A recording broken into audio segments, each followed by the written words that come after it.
morning, and welcome to year number 4 of Pitt to the Point. I'm Lily Peters. And I'm Natalie Silberman. Pitt to the Point is your weekly 1-hour news and magazine program that airs live from the state-of-the-art Pitt Studios. As Lily said, this is Pitt to the Point's 4th year, and we are extremely proud to say that in the past 2 years, Pitt to the Point has garnered 17 Emmy Award nominations, and we're hoping to add to that number this year. And Pitt to the Point covers everything from the University of Pittsburgh to the City of Pittsburgh, as well as national and international events, news, people, and stories. We're back with your favorite segments, such as Alumni Spotlight and Clubbing at Pitt, which showcases one of our amazing student-run clubs here. And we'll feature stories from our incredible University of Pittsburgh regional campuses. Crossing Over at Pitt is back to show you how different departments at Pitt collaborate on the most innovating teaching in the country.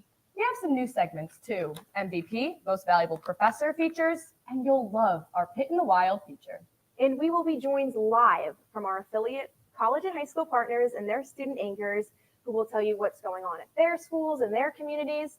And now we are statewide, from Pittsburgh to Lancaster to Philadelphia. And of course, we'll continue to bring you the most up-to-date news from the world of politics, sports, medicine, and entertainment in the City of Pittsburgh and at the University of Pittsburgh. And since we are back for a 4th year, let's close out the month of January with our first show. A tragic accident took place Wednesday night near Reagan Washington Airport as American Eagle Flight 5342 collided mid-air with the U.S. Army Black Hawk helicopter. The flight, departing from Wichita, Kansas, was carrying 60 passengers, including several members of the U.S. figure skating community, along with 4 crew members and 3 military servicemen from the helicopter. President Donald Trump confirmed that there were no survivors. Among the victims are American and Russian figure skaters and coaches who are returning from camp. Here is the video of the moment of the impact. Viewer discretion is advised. American 472, Washington, 1 star, 32017. Did you see that? I don't know if you caught earlier what happened, but there was a collision on the approach in the 3-3. We're going to be shutting down operations for the indefinite. Meanwhile, Virginia Senator Tim Kaine shared his concerns over air congestion at Reagan National, a topic he had previously raised with the FAA. And while the cause of the crash remains under investigation, he expressed hope that the National Transportation Safety Board would provide clarity in the coming days.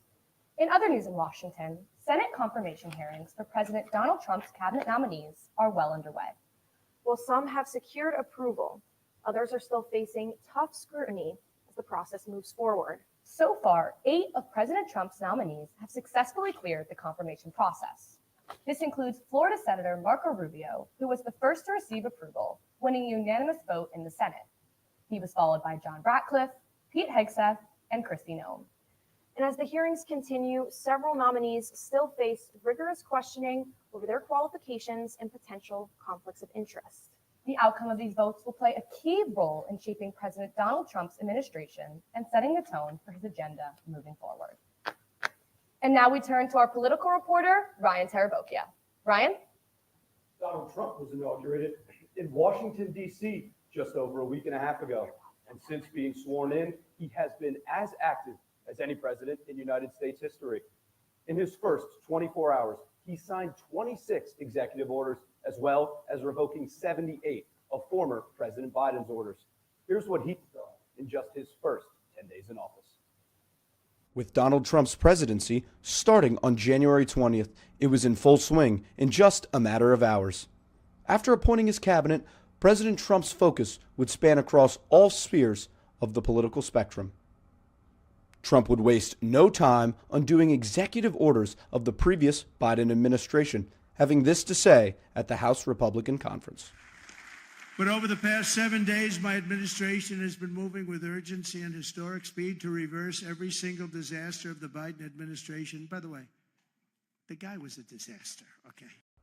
In total, Trump would revoke 78 orders enacted by the Biden administration. During President Trump's inauguration speech, he would declare a national energy emergency. To follow this declaration, Trump would follow suit by withdrawing the United States from the World Health Organization, as well as withdrawing from the Paris Agreement. President Trump would not only declare an energy crisis, but would also declare a national emergency on the southern border. The first being the removal of birthright citizenship. President Trump would also declare that cartels have now been redefined as foreign terrorist organizations.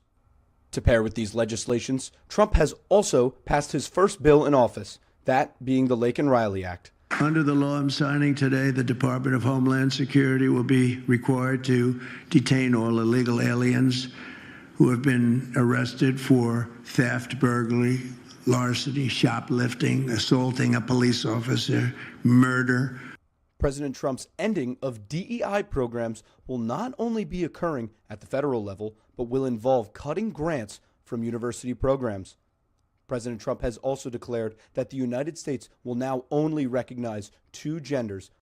Trump's focus on the economy has involved cutting federal workers and a temporary freeze on federal grants. However, this freeze was quickly rescinded due to an outcry through the media, due to the fear that it would cut assistance programs such as Medicaid. President Donald Trump still has over 1,400 days left in office. And if he's following in the footsteps of his first term, the next 100 days, nevertheless, 4 years should be a very busy time period. With Pitt to the Point, I'm political reporter Ryan Sarabokia. Natalie, Lily. So Ryan, you've just told us what you think the first 100 days will look like or what they're going to shape out to be. What do you think about the next 4 years? Well, he was very active during his last presidency, and I do expect a lot of that for the next 4 years. And honestly, I'm just hoping for the best. Thanks, Ryan. Pittsburgh Mayor Ed Gainey has announced that his administration will not cooperate with ICE. The mayor reaffirmed the city's commitment to protecting immigrant communities and ensuring local law enforcement does not participate in federal immigration enforcement. We want to make sure that when immigrants is here, they feel welcome. We want to make sure that they know that we want to provide services for them. We don't want no hate. We don't want no division. We don't want none of that. We don't want none of that either. So we're a city made up of immigrants, and we will always be welcoming to everybody. And that's my final answer on that. 19 Republican state attorney generals have sent letters to Costco, urging the company to dismantle its diversity, equity, and inclusion initiatives. This comes after President Trump's efforts to roll back DEI policies across federal agencies and companies with federal contracts. Several other companies have declined to roll back on DEI initiatives, including Apple, Microsoft, various airlines, JP Morgan Chase, and Pinterest. Costco defended the company's commitment to DEI, stating our efforts at diversity, equity, and inclusion remind and reinforce with everyone at our company the importance of creating opportunities for all. As the national conversation around DEI continues to evolve, companies like Costco face increasing scrutiny from these initiatives. In somber news, a 30-year-old Pittsburgh medical student was found dead after last being seen walking his dog. Luis Espinoza was reported missing on Monday, January 20th, after his family was unable to get in contact with him. His body was found on Sterling Street in the Southside Slope section of Pittsburgh. Police say that the cause of death will be released shortly. AI technology leverages machine learning algorithms and neural networks to process vast data sets, enabling automation, predictive analysis, and intelligent decision-making across industries. Natalie, I feel like that sounded a bit robotic. Well, obviously I use every college student's favorite friend, ChatGPT. Well, hopefully the new AI technology at UPMC is better than whatever you just used. Let's find out with our business and technology reporter, Olivia McDonald. Olivia. Thanks, Lily and Natalie. CEO and UPMC worker Dr. Shiv Rao created a company and app called A Bridge based in East Liberty, where nurses and physicians can use AI to help decrease the burnout and increase their one-on-one time with patients. Over thousands of clinics have already started to incorporate this new technology, and UPMC might be next.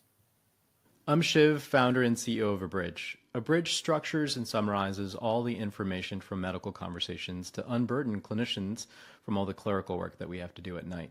A bridge can integrate inside the actual workflow. So just to give you a sneak peek of what that can look like, this is a bridge inside of the Epic mobile app called Haiku.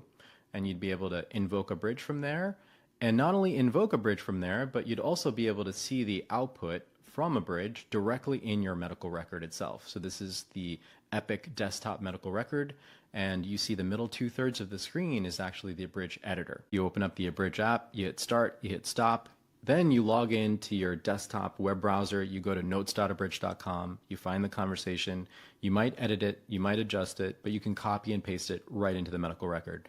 I have heard talk about introducing more AI to the company. I think some people are very hesitant about it, while others are very intrigued. I think there's definitely a fear that AI and technology is going to take over people's jobs. But I think it has very positive effects in the sense that it could help with charting or diagnosing a patient based off of presented symptoms. However, I think it does get rid of that personal feel of patient interaction you get when you're talking to a human. Also, when you use AI to diagnose somebody, each situation is not necessarily the same. So it may not cover all of the effects that could be contributing to someone's illness. With the expansion of AI, many people are left conflicted as to whether these new technologies will have a more positive or negative impact on their careers. For Pitt to the Point, I'm business and technology reporter Olivia McDonald. Lily, Natalie? Olivia, thank you so much for that informative story. Now, you talked about the uses of AI in hospitals, but let's talk about the uses of AI in the broadcasting world, since you're heavily involved with that. Can you talk about how AI has impacted your college journey being a broadcasting student? Yeah, I agree with what everyone is saying, how there are positive and negative impacts with AI. But for me, I have had nothing but positive experiences. AI has allowed me to create new creative design ideas and helped me with my editing. Lily, Natalie? Thanks, Olivia.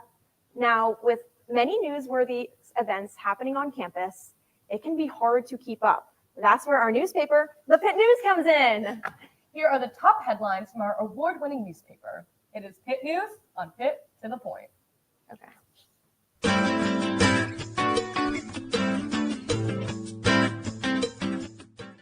The university's Office of Inclusion and Belonging hosted a World Cafe on Sunday in the William Pitt Union, where participants ate food from various cultures and discussed questions on what it means to be included or excluded at Pitt. OIB's International Programs Coordinator, YA2, emphasized Pitt's commitment to creating an inclusive space through open student discussion. The Student Government Board held its weekly meeting in Nordy's Place on Tuesday, where it unanimously approved an anti-hate committee in response to recent anti-Semitic incidents on campus.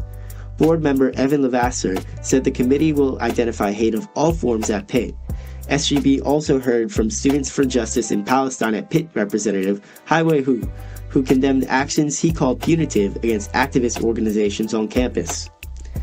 In recognition of Holocaust Remembrance Day on Monday, Hillel hosted Pitt Greensburg professor Dr. Melissa J. Marks, who told the story of her mother and grandmother, both of whom are Holocaust survivors. After the talk, students painted wooden butterflies inspired by Pavel Friedman's poem, The Butterfly, dedicated to children killed in the Holocaust. Direct survivors are almost all gone. I think Holocaust Remembrance Day gives us a chance to honor those who can't tell their stories and make sure that we're doing the right thing. Now, when we return with Pitt to the Point, we'll be joined by Rob King, or perhaps better known as the man behind the Steelers. We'll see you then.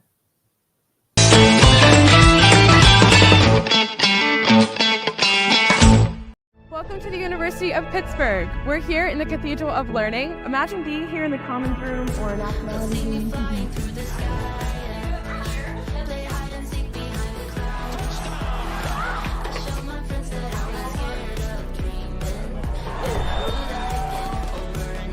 What do you think? So what do you think? Hail to Pitt. Hail to Pitt. Proud Welcome to the University of Pittsburgh. We're here in the Cathedral of Learning, which, if you can imagine being here in the grand historic building. I'm a time when I strive for the greatness, yeah. You can't stop me now. I just wanna make my family. We running up, we can't lose you. I walk a mile in my shoes, yeah. There's nothing that I can't do, yeah. What do you think? Hail to Pitt. Hail to Pitt. Here, progress is always in progress. Proud member of the ACC.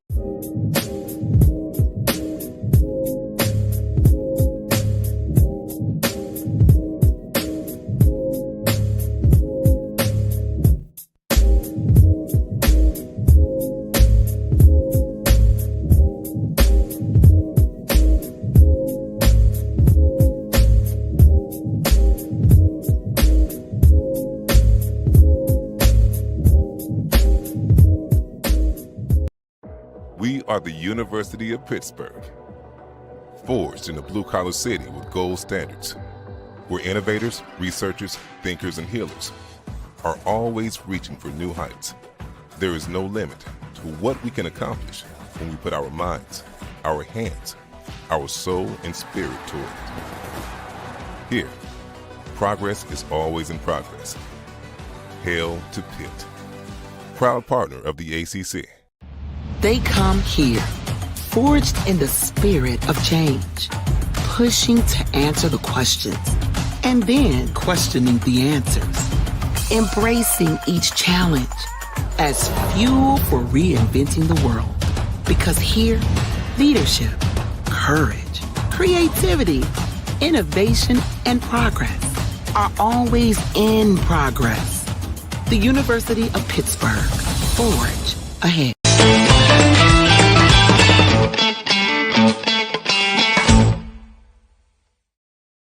Thanks for tuning back in to Pitt to the Point. Happen to watch a story today that piques your interest? Want to find out more about what's going on in Pittsburgh? Visit our website. That's right. If you want to find out more about the world of politics, medicine, business, technology, and more, log on to pittothepoint.com. Not only can you see clips from today's show, but you can also read about the topics that interest you and more. Check it out on pittothepoint.com. Now, with the NFL season coming to a close, many teams are looking to draft their next great NCAA prospects. And although it's only 2025, the City of Pittsburgh is already gearing up for 2026. The Steel City will be officially hosting the 2026 NFL Draft. For more on this exciting news and a special guest, City sports reporter Grace Lombardo has more. Grace. Thanks, Lily and Natalie. Yes, the NFL Draft in 2026 will be coming to Pittsburgh, April 23rd and through the 25th, excuse me. The draft will take place on Pittsburgh's North Shore. This year, the draft will take place in Green Bay, Wisconsin, with the first pick going to the Tennessee Titans. And this morning, I have the pleasure of being joined by the voice of the Steelers, Mr. Rob King. Rob, how are you? Grace, I'm doing well. Thanks for having me. So, this is your first year calling for the Steelers as the voice of the Steelers, as you're called. How was it? What was it like? Oh, it was phenomenal. It was everything I thought it would be, and even more than I hoped it would be. So enjoyable. Great to be around the team. Obviously, they got off to a great start, but just, the opportunity to not only call games, but for an iconic franchise like the Steelers, and being a Pittsburgh guy, for a quarter of a century, it's phenomenal. It was amazing to listen to you. Thank you. So after this first season and watching the Steelers kind of struggle to get by and do a really good job in the start and then kind of fall off on the end, what do you think into the postseason? There's been a lot of talk about Mike Tomlin. There's been talk about quarterbacks. What do you think they should look for in the draft and what should change? Well, the coaching staff, I don't think there's not going to be any major overhauls there. Mike Tomlin and his staff is going to be back. Once again, they produced more wins than was anticipated. But they didn't reach their goal, which was to get into the playoffs. Art Rooney stated it last year, to get to the playoffs, win a game, start closing the gap with the top teams. It looked for a while after that 10-3 start like they'd done that. Obviously, the faltering at the end of the season has got the team, I think, reevaluating what to do. So the biggest thing, obviously, is figuring out who's going to play quarterback. I think that decision will come within the next month or so, certainly prior to free agency, and then continuing to fill holes. I think they were closer than they've been in years past to the top teams, but they still have, obviously, when you see what happened towards the end of the season, some progress that needs to be made. Yeah, and outside at quarterback, Ben Roethlisberger came out and said, he really doesn't think that they're just a quarterback away. What do you think about the team that surrounds that quarterback? Well, I think they're going to need to add some depth in some areas and some starters in some areas. They need another wide receiver. They're going to need a running back. They're probably going to draft some defensive linemen, I would think, maybe a corner. So there are certainly areas in which the team needs to improve. But they also had 4 Pro Bowlers, and then after some guys can't play, they added 3 more Pro Bowlers. That's a pretty good snapshot of the health of the rest of the roster. 7 guys going to the Pro Bowl, but they still have some areas they need to shore up. And it's very difficult when you don't have a Patrick Mahomes, a Jalen Hurts, a Josh Allen, Lamar Jackson at that quarterback position. That means you have to be better in other positions. So it's going to be an interesting offseason for sure. Yeah, for sure. And I definitely think it's going to look better for the team and give them a little more morale to have Russell Wilson at the Pro Bowl with Watt being out. So we'll see what happens, I guess. We'll see what happens in that position, yeah. Other than football, you wrote a book. Yes. The Door in the Stone. Here it is. Let's talk about it. Yeah. So what was the process like? Has writing always been a passion and you just decided to pursue it? It has. It's something that I'd started and stopped over the years. And this one, actually, this is The Door in the Stone. And it's a fantasy book sort of aimed at middle grade students, but hopefully all readers of all ages would enjoy it. And that's who's really reviewed it so far. And that's kind of what fantasy books are able to do. I'm sort of constitutionally unsuited to sitting around, but this, so I've always got a project to keep me busy, but this took me 9 years to do. I'm a big reader. Middle grade was the time of my life in which I switched from just reading like sports books and stuff to other books. And fantasy was that's sort of my door to more reading. So The Door in the Stone, illustrated by my daughter, and hopefully people can go to the Pitt bookstore to pick it up. Yes, Pitt bookstore. And go to Pitt bookstore if you're here. Go to Amazon. Yeah. And you'll be doing a signing? Yes, I'm going to be doing one at Riverstone Books on March 21st, and anywhere else it'll happen. But anyone else will take you. It's been a fun project and a real passion project. That's amazing. Yeah. Well, thank you so much for joining us this morning. It's been great to talk to you. You as well. Thank you. And from Pitt to the Point, I am City Sports reporter Grace Lamberto. Lily, Natalie. Thanks, Grace, and thank you so much, Rob, for being here. Black History Month begins tomorrow, February 1st. This year's theme focuses on African Americans and labor. Locally, Pittsburgh is hosting a variety of events to honor the month. Festivities featured at the Carnegie Library, Children's Museum, and more.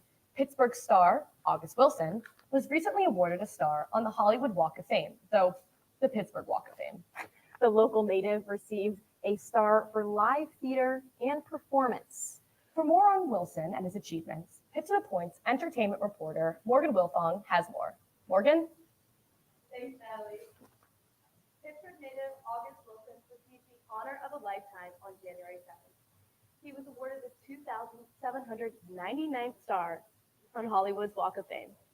Although he could not be there personally, his achievements were celebrated and his family and friends received the honor for him. August Wilson was an American playwright from the Hill Districts of Pittsburgh, Pennsylvania. He is known for many of his works, including The American Century Cycle, which is considered the centerpiece of his works, The Piano Lesson, which he won numerous awards for, and his last written work, Radio Golf. But this isn't all. He can now add the honor of a lifetime, a Hollywood star, to his list of accomplishments. On January 7th at 1611 Vine Street, August Wilson was given his very own star on the Hollywood Walk of Fame in the category of live theater, live performance. His wife, Constanza Romero Wilson, accepted the award on the behalf of him and his family. Later, after we were sharing the same roof, I noticed a piece of paper taped above his writing desk with the words, "Shoot for the moon," written in bold letters. I understood then that this was nothing short than his personal mandate. He didn't just want to be the best playwright that ever lived. He wanted to be the best playwright that was ever going to live.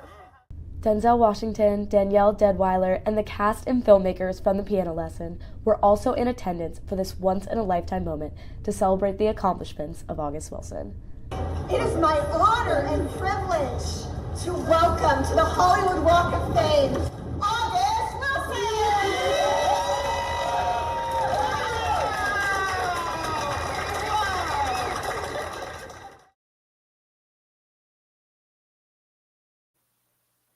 From starting as a playwright in Pittsburgh to being awarded a star on Hollywood's Walk of Fame, August Wilson's legacy will live on in the hearts he touched and on the streets of Los Angeles. For Pitt to the Point, I'm entertainment reporter Morgan Wilfong. And now we will turn to our Pitt beat reporter, Katie Pearson. Katie? Speaking of those with ties to the University of Pittsburgh, we of course have to mention Mal Good, who was the first African-American reporter for a national news network. Mal Good reporting the life and work of a Black broadcast trailblazer is his recently published biography, written by two Pitt professors who saw a story that needed to be told. University of Pittsburgh alumnus Mal Good made broadcast history when he became the first Black correspondent for a national network. Two Pitt professors, Dr. Leanne Tsoukas and Dr. Rob Ruck, wrote Good's biography, saying that it's a story worthy of recognition. Oh, there are so many reasons that Mal Good deserves to be recognized. Mal Good, through a series of unexpected events, becomes the first Black correspondent on national network news. He is the guy. And he becomes a militant voice defending Black Pittsburgh and addressing its concerns on the radio. Really one of the sole Black voices in the region. His buddy, Jackie Robinson, who saw Mal as a mentor, challenged ABC News to hire an African American and put them on the air, and recommended Mal Good. And in the fall of 1962, he debuted in the midst of the Cuban Missile Crisis at the United Nations, and not only addressed what was a nation fearing imminent nuclear catastrophe, but broke one of the 20th century's most persistent color lines, network news. Tsoukas and Ruck both believe that Good's legacy will leave a lasting impact on the Pitt community. It's critically important that people understood that Mal Good walked this ground. He walked around the Cathedral of Learning. He was a poli-sci major. He was in classrooms. He was part of a Pitt community. You know, there's certain things we take for granted today when we see Black faces on the news. We hear Black perspectives. I think Mal, in many ways, is a catalyst to that change. As you can see, Mal Good's life certainly was one for the books, and that's exactly why there is a book. For those interested in learning more about it, visit wherever books are sold today. For Pitt to the Point, I'm Pitt Beat reporter Katie Pearson. Lily, Natalie. Katie, you're so involved here on our campus. You're a football videographer, you're a broadcaster. What is your favorite part of the book? I think my favorite part of the book, Lily, is whenever they discuss Good's relationship with Jackie Robinson and how he was also like a mentor to him. Yeah. I think those relationships are interesting to see between broadcasters and athletes, and I love learning more about that. Thanks, Katie. Well, if it pleases the court, Lily's going to tell you what stories we have in store for you when we get back. The prestigious University of Pittsburgh Mock Trial Club is here and in full force during semester 2. Learn more about that after the break.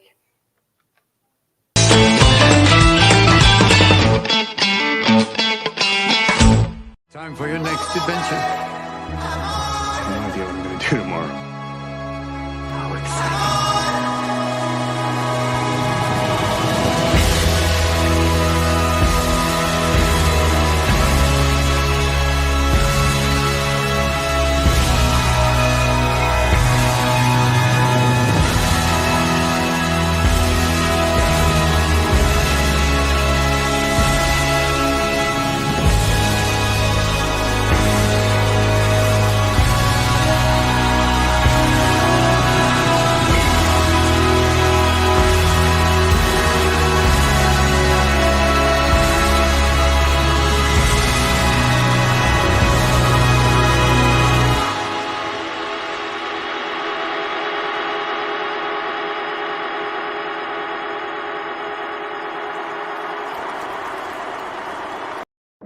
We are the University of Pittsburgh, forged in a blue-collar city with gold standards, where innovators, researchers, thinkers, and healers are always reaching for new heights. There is no limit to what we can accomplish when we put our minds, our hands, our soul, and spirit toward it. Here, progress is always in progress. Hail to Pitt, proud partner of the ACC.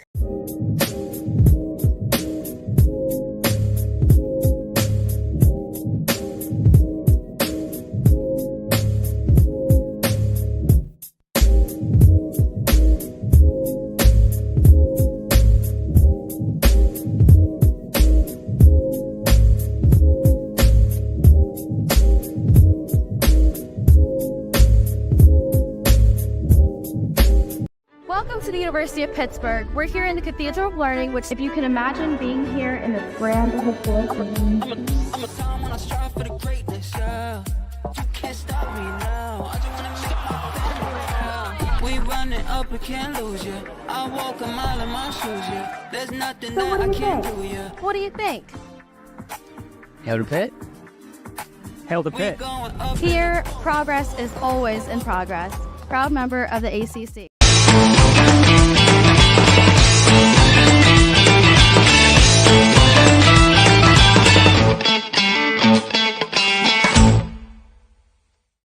Tuning in to Pitt to the Point. You know, Lily, I love doing this broadcast with you. Me too, Natalie. That's so sweet of you. Although, I do wish we started doing this news a little earlier. Like high school. Well, Natalie, I have some great news for you. You have a time machine? No, even better. While we can't give ourselves a high school news experience, we at Pitt to the Point are proud to announce the return of our college and high school segment, where high schoolers from all across the Commonwealth get to join our broadcast every week. Here they are to introduce themselves.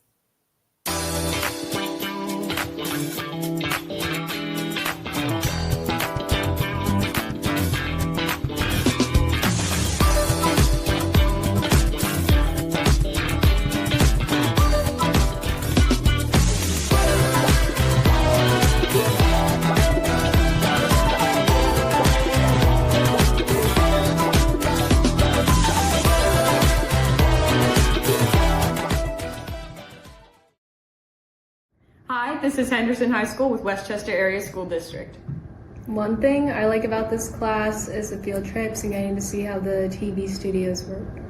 I like this class because I get to learn about all the broadcasting stuff and learning how to work the cameras. I like learning how to work the cameras and getting to shoot sports. I like how everything is hands-on and learning. Pretty much the same thing there. I like how I can be creative and I can create whatever I want, really. We produce media for HHS TV. Thank you so much, Pitt, for having us. We're crafty, we're cool, and we inform our school. Introducing the Lancaster Catholic Broadcasting Team.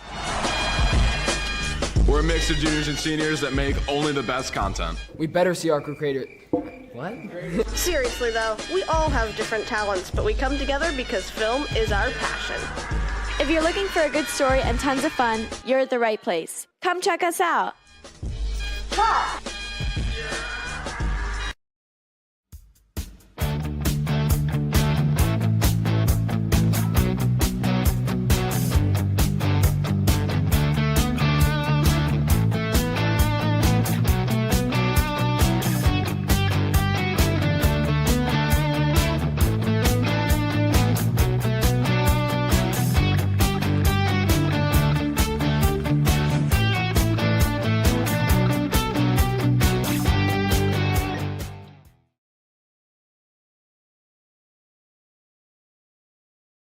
All right, this is the Westchester East Broadcasting and Journalism class. EASC! EASC! EASC! This is Westchester East 5th period Broadcast Journalism class. Whoop yeah, whoop whoop yeah, whoop yeah, whoop yeah. Go East! In Pittsburgh, the Community Science Workshop is bringing hands-on learning to underserved communities, all powered by volunteers. Here to tell us about this incredible initiative, our City Beat reporter, Clara O'Bannon, has more. Clara? Thanks, Natalie and Lily. Now lighting up the north side with tools, gadgets, experiments, and even live animals, the Pittsburgh Community Science Workshop is taking full advantage of their brand new building. Their goal, to introduce kids to the fun in science without lectures or textbooks. What it's about, hands-on experiences, as you see, experiments. Dr. Fox doing her thing with the children, elevating the mind about how much fun it is to learn about science. And we live in a world of science. Today we are working on a trolley that's supposed to go across a rope, which we're about to hang up and have it go bi-directionally across the room and hopefully be make some of the kids curious and want to make some themselves. I was just so intrigued that Dr. Fox knocked on my door because she wanted to start the program 4 years ago. And I said, what do you need from me? And she said, well, I need you to support me. And I said, what we need to do. So we went out into the community and talked to the community and took out different kits and explained what Pittsburgh Science Workshop was about. At the time, we didn't have the building. We had a science bus. And it's so amazing for me, as being a woman in her 60s, to talk about science in this day and time. Having this indoors is it's fantastic. Gives us a whole lot of other opportunities. Scrounging around that bus was pretty tough. It's so diverse. You know, looking over in this corner, our young people is doing an experiment. Right here, this young man has a baby pigeon, okay? It's hands-on. Everything is innovative. Everything is about what our youth need to open up their minds instead of sitting there playing on those games. Right now I'm working on a box. It is right here. And they brought in a wood burner so that I could do this stuff.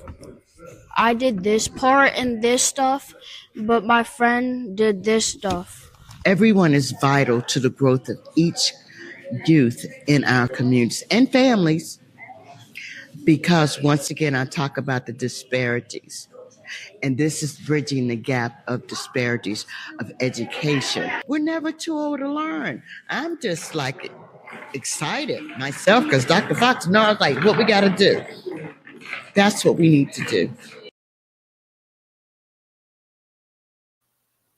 Now run fully by volunteers, the workshop is open for kids and their families from 3:30 to 6 on Wednesdays and Fridays.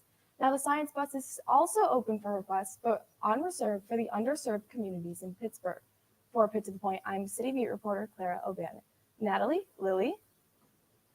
Clara, like, what a beautiful story. Could you kind of talk about the initiative of why it's important for volunteers to involve themselves in events like this? Oh my goodness, it's so important. Volunteers really work together in the community. I think it's really important for volunteers to enjoy each other and work with kids. Natalie, Lily?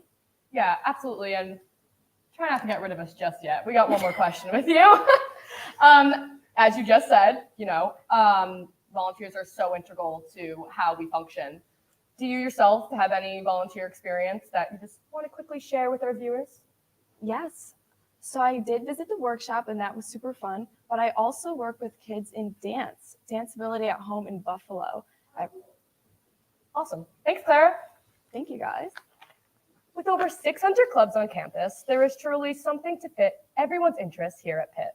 One of those clubs is the University of Pittsburgh's Mock Trial Club. The club competes against colleges across the East Coast. Each year, they're given a simulated case, complete with witnesses, and tasked with a building case from the ground up. Here are some of Pitt's future attorneys. I'm currently in the courtroom of the University of Pittsburgh's Barco Law Building. While most people tend to avoid court like it's the plague, the Pitt mock trial team can't get enough of it. Would it refresh your recollection to see a copy of that brochure today? Sure, it would. May I approach the witness? So mock trial is a competitive legal simulation. We hold tryouts and we select people to be on our team and we place them in roles, either being attorneys or witnesses on the team. At the start of the year, they give us a 300-something page case packet with affidavits, expert reports, documents for the case. And it's our job to play the attorneys and witnesses in this case and compete against other schools. Almost like a real courtroom, a real trial scenario where we play either the defense or the plaintiff for prosecution. It's like the best possible way for an undergraduate student to gain legal courtroom experience. May it please the court. Your Honor, opposing counsel, members of the jury. It's honestly the best club for any students who are looking to be pre-law or go to law school after they graduate. There really isn't a better program where you're actively practicing litigation skills, using space in a courtroom, using legal thinking to analyze our case packet, and also the rules of evidence. There's no better way to understand how a courtroom works, how the rules of evidence works, than to just do it. We're objecting, we're learning the rules, we're practicing with the case law that they give us. And I've actually been in situations where in internships I'm actually coaching law students through the rules of evidence and helping them out on things like hearsay. All that stuff is learned in mock trial and can't really be learned anywhere else. So, Your Honor, at this time, the plaintiff moves Exhibit 40B into evidence. Any objection? Not at this time. Yes, Your Honor. I have met some of my best friends in the entire world on the mock trial team, and I know that these people are going to be my friends forever. Mock trial is definitely such a close-knit family. We practice a lot together and we travel together. I am so grateful that the mock trial team has brought me such amazing people. To keep up to date with the mock trial team or find out about tryouts in the next semester, you can go follow their Instagram account at PGH Mock Trial or go to their website, pittsburghmocktrial.com. It's always great to see how many clubs we have here at Pitt, and another huge pillar of our community are our athletics. So do you have a favorite team here, Lily? Yeah, I played lacrosse all of high school, so I do love the Pitt girls lacrosse girlies, but I also love our Pitt gymnastics team. They're in their second season of the ACC, and I'm excited to see what they do with the program. Well, that's great news, because coming up, we have an incredible feature on our women's Pitt gymnastics team. Stay tuned.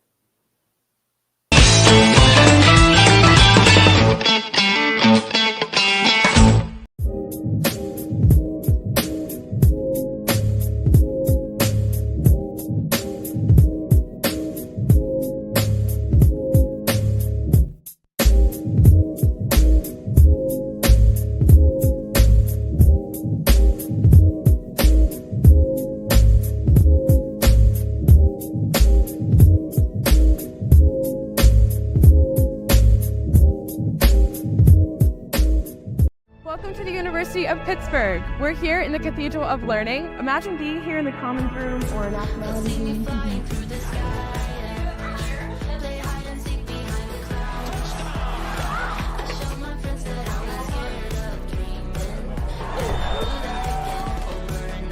What do you think? So what do you think? Hail to Pitt. Hail to Pitt. Proud member of the They come here, forged in the spirit of change, pushing to answer the questions, and then questioning the answers, embracing each challenge as fuel for reinventing the world. Because here, leadership, courage, creativity, innovation, and progress are always in progress. The University of Pittsburgh, forge. Time for your next adventure. I have no idea what I'm going to do tomorrow. How exciting.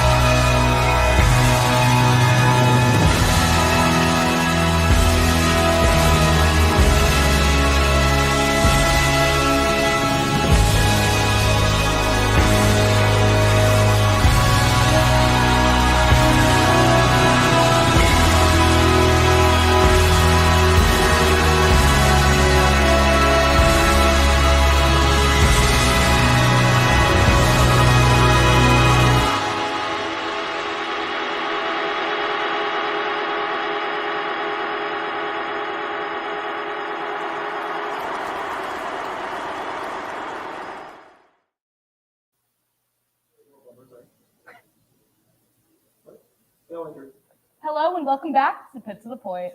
The show does flying by today, but don't fret. We will be here right back with you next week at the same time, and the week after that, and the week after that. And the week after that.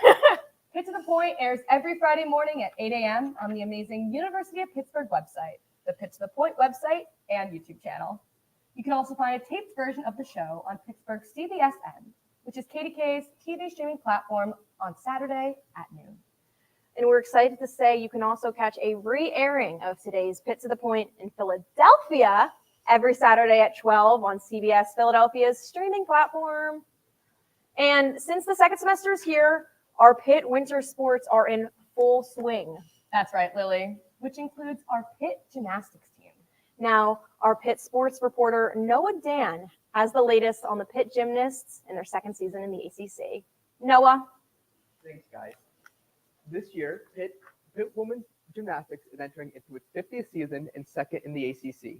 This week, I had the opportunity to interview head coach Casey Jo McPherson to discuss the success of finishing last year third in the ACC, as well as this upcoming season in women's sports in general here at Pitt.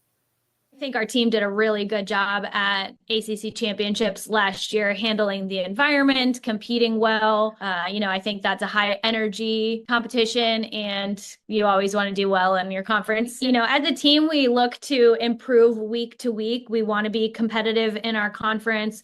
We want to be competing in the regional championship, be competitive at ACC championships. And I think just seeing some exciting, fun gymnastics from our team. I think we bring a lot of unique gymnastics and things that can get the fans excited about to watch. We have several returners that are really strong, whether that's some of our returning seniors, and we have some newcomers that have really stepped in and are showing up well. I think we're seeing people in all different classes that are contributing, and our lineups are still changing week to week, which is really good. I think Pitt fans are getting really excited about our women's sports here, being really supportive and really showing up for our women's sports. And gymnastics is another sport that we're growing, we're improving. And I think fans can get behind that. Our team is really working hard to get out into the community and to develop those relationships, to get that exposure and get fans of Pitt athletics and women's sports to come to our competitions. So this is the 50th year of Pitt gymnastics being a varsity sport.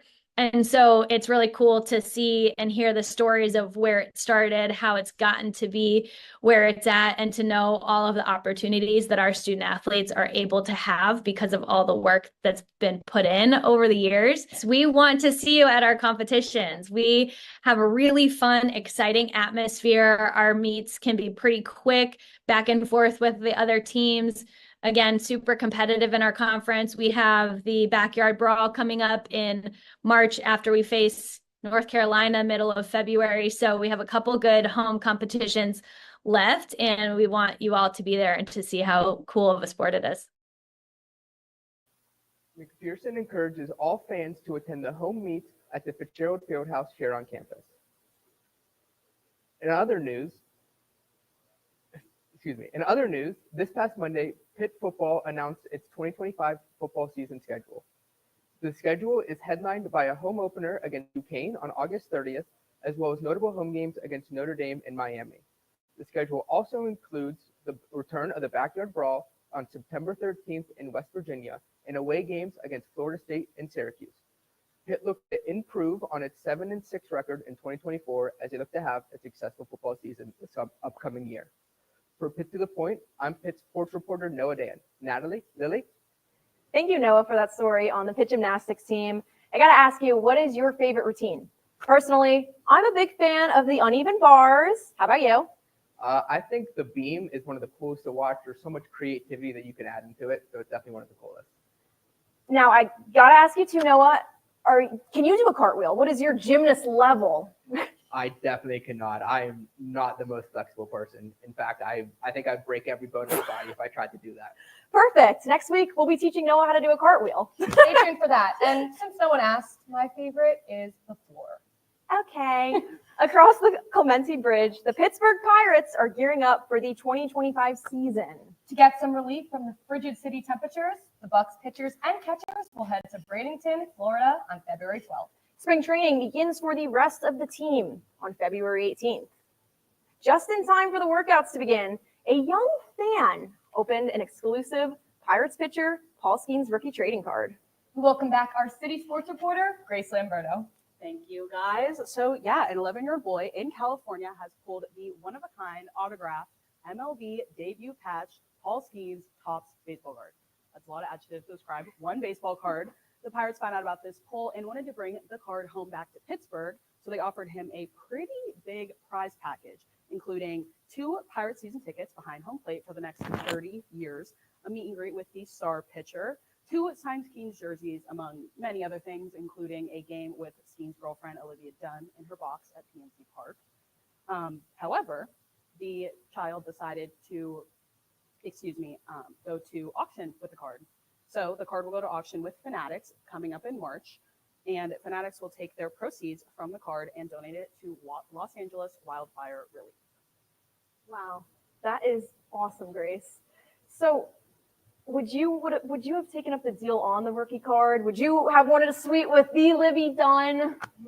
For me, I'm a Pittsburgh person. Okay. So I would take spring training. I would take 30 years behind home plate. But being from California, and it is great that they're going to donate to wildfire relief. So Yeah. I think it's really the 30 years for me that stuck. Like, he's riding that well into his 40s. He's 11. He'd take his parents. He could pass it on if he wanted. Crazy thing to pass on. And you're a Bucks fan, right? I am. Go Yanks, but Okay. happy for the Pirates. Now, coming up after the break, we are going to hear from our favorite groundhog, because Groundhog Day is coming up and it's been very cold. So we'll see if he sees his shadow or not. Early here, won't we? We'll see what Punxsutawney Phil has to say Sunday, and we'll talk a little more about him when we return to Pitt to the Point.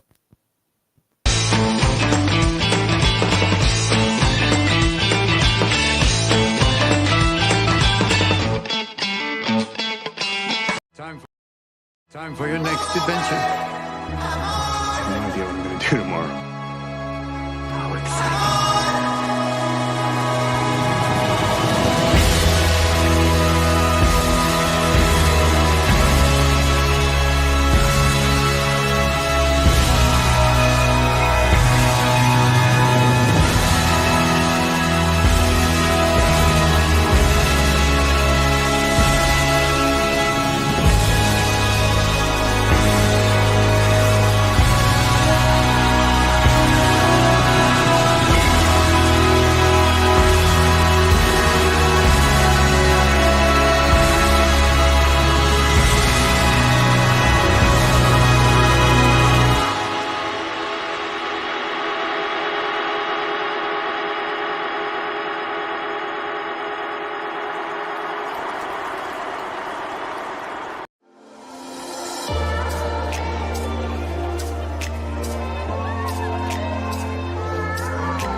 In a few moments, you are going to participate in our formal convocation ceremony, and it will be the official beginning of your Pitt journey.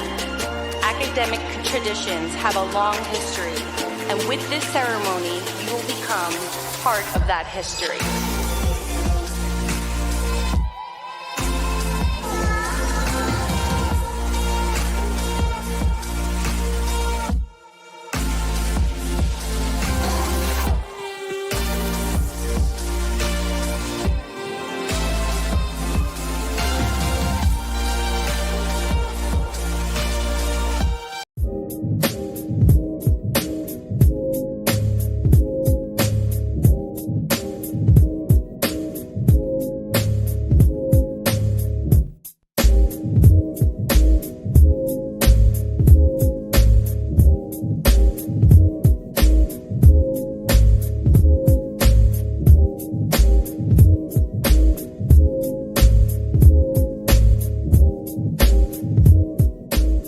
Welcome to the University of Pittsburgh. We're here in the Cathedral of Learning. Imagine being here in the Commons Room or a national museum.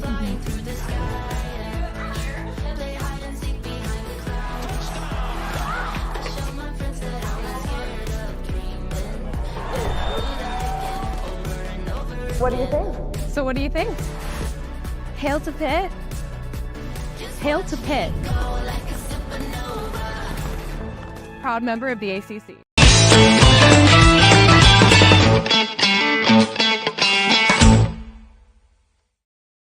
Well, if for some weird reason you missed a segment from Pitt to the Point or missed the show altogether, do not fret. We've got a website for that. The Pitt to the Point website, pittothepoint.com, has all of your favorite stories from politics to sports to entertainment, plus plenty more.